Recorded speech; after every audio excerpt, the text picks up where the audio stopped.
You know, what's really amazing is the longer I'm in this industry, the more I see the adaptation of products to meet the needs of the client. That's what it's all about, supply and demand. I'm not like a business scholar saying that. People are seeking new ways to create what has been done for hundreds of years. The plant guy is a friend of mine, somebody I've met through business, and he builds synthetic plants for the outside of a home because people don't want to have all that maintenance. This is what the world is demanding of the building industry.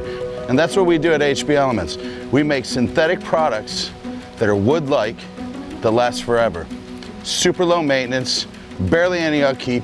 90% of my clients do not know the difference in what I'm delivering and what wood is going to look like. They just know how beautiful it is and they're getting what they want. The plant guy, this is his thing. It's a synthetic plant and it looks so beautiful. I look around now and I'm noticing it and there's no flower petals all over. And what's the value of that? You have a beautiful plant that gives you no maintenance. Just like all this woodwork on this house, everything you see around this house is our woodwork.